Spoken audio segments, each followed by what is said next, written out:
Shalsibai Hangorni Bilunia CMO ni Bakakti, Kuchukma Bemarno Twiwi, Kokthum Thunaruni Kuthumong Klaijaka. Kokthum Thunaruni Kuthumungo, CMO Dr. Shubroto Das Tamo Sakha Khanai Naidi Sinimang Pliwo.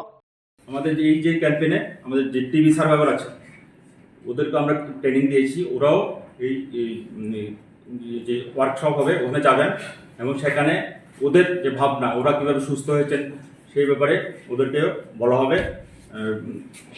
ওরা বলবেন এবং তাহলে সমাজের কাছে বার্তা যাবে ওরা যে কীভাবে সুস্থ হয়েছেন। পুরো ওষুধ এই যে ওই রোগীর ধরা পড়লে কিন্তু আমরা পুরো ওষুধ কিন্তু ফ্রিতে দিয়ে, এই রোগের ওষুধ অন্যান্য রোগের মতো 5-7 দিন ওষুধ খেলেও চলবে না সাধারণ কাশিতে, কিন্তু এই রোগের ওষুধ মিনিমাম 6 মাস খেতে হবে। 6 মাস খেতে হবে এবং সেটা স্বাস্থ্যকর্মীর তত্ত্বাবধানে খেতে হবে, যেটাকে বলা হয় ডট, মানে direct observe treatment short course, যেটা ডট বলে, মানে স্বল্প মেয়াদী প্রত্যক্ষ তদারকি চিকিৎসা। মানে যদি চিহ্নিত হয় ধরা পড়লে। তারপরে ডাল আর সয়াবিন যার যার যার যার নিজস্ব অনেক সময় ভেজিটেবল দেওয়া হয়, সেই ক্ষেত্রে আমরা সবাইকে ডিরেকশন দিচ্ছি। গত মাসেও আমরা প্রায় 160 জনের মতো আমরা যক্ষা রোগীকে এই ফুড বাস্কেট দিতে পেরেছি। আর প্রতিনিয়ত আমরা অ্যাডভোকেসি যেটা দরকার, অ্যাওয়ারনেস এই যে প্রতিরোধের জন্য, সেটাও আমরা করছি। যেটা আমরা স্কুল লেভেলও অ্যাওয়ারনেস প্রোগ্রাম করা হচ্ছে, কমিউনিটিতে নিশ্চয়ই দিবস পালন করা হচ্ছে।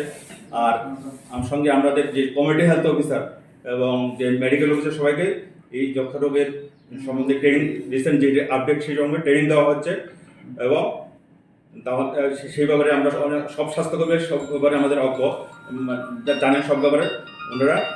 আর প্রত্যেক আমরা যাতে আমি সবাই রোগী যারা চিকিৎসাতে আছেন সবাইকে বলবো যাতে নিয়মিত মাত্রায় এবং যা যতটুকু দরকার ততটুকু ওষুধ খান এবং কোনো ওষুধ বন্ধ না করেন। এবং আমরা যক্ষা রোগীও কিন্তু ধরা পড়লে অনেকে মনে কাছে দূরে থাকতে চাই, সেটাও করা উচিত না। যে আমরা কোভিডের সময় যে অ্যাপ্রোপ্রিয়েট বিহেভিয়ার নিয়েছিলাম, যেমন মাস্ক পরা, অন্তত কিছুদিন 2-3 সপ্তাহ যদি একটু আমরা যে যারা রোগীরা আছেন তারা মাস্ক ব্যবহার করবেন এবং ককথু তো কিন্তু যেখানে সেখানে ফেলা যাবে না, কারণ এটা থেকে ইনফেকশনটা অন্যদের ছড়িয়ে পড়তে পারে। আর আরেকটা পরিষেবা দিচ্ছি যেটা আমরা টিবি প্রিভেন্টিভ থেরাপি কাজে দিচ্ছি। যারা কোভিডের মধ্যে কোভিডের যেমন একজন হলে কিন্তু অন্যদেরকেও আমরা স্ক্রিনিং করাই, সেক্ষেত্রেও যক্ষা হলে কিন্তু আমরা অন্যদেরকেও পরীক্ষা করাই। যে ওইভাবে সবাইকে যে বাড়িতে জিজ্ঞাসা করা হয়, কন্ট্যাক্ট ট্রেসিং যেটাকে বলে, ওটার কন্ট্যাক্ট ট্রেসিংয়ের মাধ্যমে ওই ফ্যামিলি মেম্বার কতজন ফ্যামিলি মেম্বার আছে, 5 বছরের নিচে কতজন এবং 5 বছরের উপরে কতজন, সেই হিসাব করে আমরা আমাদের ডিস্ট্রিক্টে টিবি আগে শুধু 5 বছরের নিচে যারা ছিল তাদেরকে আমরা টিবি প্রিভেন্টিভ মানে যাতে ভবিষ্যতে এই রোগটা ওদের মধ্যে ছড়িয়ে না পড়ে, সেজন্য আমরা টিবি প্রিভেন্টিভ দিতাম। এখন আমরা সবাই অ্যাডাল্টকেও আমরা টিবি প্রিভেন্টিভ থেরাপি দিচ্ছি। এর মাধ্যমে যদি ভবিষ্যতে এই রোগ হওয়ার সম্ভাবনাটা একটু কমে যায়। গলার গ্ল্যান্ডের পরীক্ষার মাধ্যমে এফএনএসি সেটার মাধ্যমে আমরা এই রোগটা ধরতে পারি। তবে ফুসফুসের যক্ষাটাই কিন্তু খুব মানে মারাত্মক, কারণ এটা যেহেতু বাতাসের মাধ্যমে ছড়ায়, সেজন্য এই যক্ষাটা মানে একজন থেকে অন্যদের ছড়াতে পারে। এক ফ্যামিলিতে একজনের থাকলে এই যক্ষা অন্যদেরও ছড়িয়ে পড়ার চান্স থাকে। তো আমাদের এই যে এনটিপি আমাদের টিম যে সাউথ ডিস্ট্রিক্ট এনটিপি হলো ন্যাশনাল টিবি এলিমিনেশন প্রোগ্রাম, মানে জাতীয় যক্ষা নিয়ন্ত্রণ কর্মসূচি। এর উদ্যোগে আমাদের যে স্বাস্থ্যকর্মী এসটিএস সিনিয়র ট্রিটমেন্ট সুপারভাইজার আছেন এবং ডট প্লাস সুপারভাইজার আছেন এবং যে এসটিএলএসরা আছেন, ওনারা প্রতিনিয়ত কাজ করছেন। এবং প্রতিটি স্বাস্থ্যকেন্দ্রে যে কমিউনিটি হেলথ অফিসার ডাক্তারবাবুরা আছেন, সঙ্গে কমিউনিটি হেলথ অফিসার আশাকর্মীরাও কিন্তু এই কর্মযোগে অংশগ্রহণ করছেন। এবং এই যে আমরা কিন্তু এই গত 14 তারিখে আমরা প্রত্যেক উপস্বাস্থ্যকেন্দ্রে মেলা করেছি, সঙ্গে আমরা নিশ্চয় দিবসও পালন করেছি। এই দিবসে আমরা যারা রোগীরা এসেছেন তারা পরিষেবা নিয়েছেন, আমার সঙ্গে কফ পরীক্ষার ব্যবস্থা করানো হয়েছে। আর আরেকটা আমরা টিবি চ্যাম্পিয়নদের এই মেলাতে ইনভলভ করেছিলাম, যেখানে টিবি চ্যাম্পিয়ন বলতে যারা যক্ষা আক্রান্ত থেকে চিকিৎসিত হয়ে সুস্থ হয়েছে তাদেরকে আমরা টিবি চ্যাম্পিয়ন বলি। তো ওনারাও কিন্তু সঙ্গে আমাদের জন আরোগ্য সমিতির মেম্বাররাও এই মেলাতে অংশগ্রহণ করেছে। তো এই বছর যেটা থিম আমাদের কালকে থেকে শুরু হবে, আমাদের 21 দিন ব্যাপী কর্মসূচি 24শে মার্চ থেকে 13ই এপ্রিল পর্যন্ত এই প্রোগ্রামটা চলবে। তো সেক্ষেত্রে আমাদের করণীয় যে করণগুলি আছে, আমরা কিছু গাইডলাইন আছে, সেটা আমাদের এই কর্মসূচিটার নাম কি? 21 তারিখ থেকে case finding campaign, TV active case finding campaign, TV free campaign, ACF ACF, যেখানে বাড়িতে বাড়িতে গিয়ে আমরা স্বাস্থ্যকর্মী যারা রোগীরা আছেন তাদেরকে সবাইকে আমরা স্ক্রিনিং করব। ওই ফ্যামিলির প্রত্যেক মেম্বারকে আমরা জিজ্ঞাসা করবো যে এই যে লক্ষণগুলি বললাম, 2 সপ্তাহ বেশি কাশি আছে কিনা, 2 সপ্তাহের বেশি জ্বর আছে কিনা, সেই ব্যাপারে অনুমান করা হবে। এটা কিন্তু আমরা প্রত্যেক কোয়ার্টার ওয়াইজ আমরা করছি, আমরা অলরেডি কিন্তু করছি। তো এবার বিশেষ করে 24শে মার্চ যেহেতু বিশ্ব যক্ষ্মা, সেই উপলক্ষেই এই 21 দিনের কর্মসূচিটা সেন্ট্রাল থেকে আমাদের ডিরেকশন এসেছে। সেই অনুযায়ী আমাদের রাজ্যে কিন্তু প্রত্যেক স্বাস্থ্যকেন্দ্রে এই কর্মসূচি চালু থাকবে, 21 দিনের কর্মসূচি, যেটা একটি কেস বললাম। আমরা আমাদের ডিস্ট্রিক্টে 19টি এলাকায় আমরা এরকম এলাকা ঠিক করেছি। তো এই এলাকাগুলিতে আমরা আমাদের যেটা স্বাস্থ্যকর্মীরা যাবেন, সঙ্গে কমিউনিটি হেলথ অফিসাররা যাবেন। যাদের সমস্যা থাকবে তাদের আমরা কপ পরীক্ষার ব্যবস্থা করব, এবং কপ পরীক্ষার ব্যবস্থা করে আমরা কপ পরীক্ষা কিন্তু আমাদের প্রত্যেক স্বাস্থ্যকেন্দ্রে ফ্রিতে পাওয়া যাচ্ছে। সঙ্গে আবার আশাকর্মীরা কিন্তু বাড়ি বাড়ি গিয়েও কালেকশন করছেন, সেটা কালেকশন করে এনে নিকটবর্তী স্বাস্থ্যকেন্দ্রে কপ পরীক্ষা করা। আর অনেক সময় যেটা আরও একটা মেশিন, যেটা বললাম সিমিনেট মেশিন, যেটা শান্তির বাজারে আছে, সেখানেও কপ পরীক্ষার মাধ্যমে এটা উন্নত মানের মেশিন। এটা জীবাণু কম থাকলেও এই জীবাণুটা কিন্তু, এই যে মাইক্রোব্যাকটেরিয়াম জীবাণুটা এই মেশিনের মাধ্যমে ধরা পড়ে।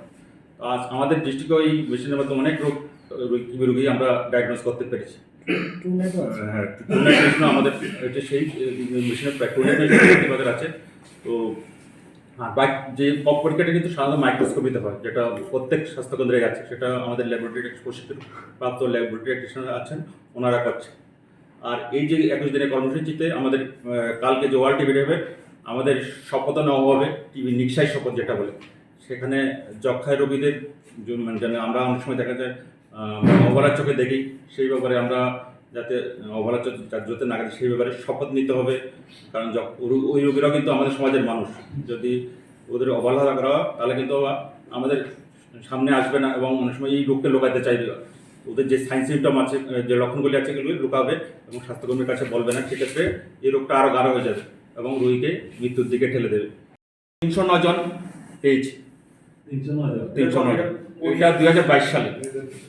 আর 2023 সালে 1553 জনের পরীক্ষা করে আমরা পেয়েছি 56 জন।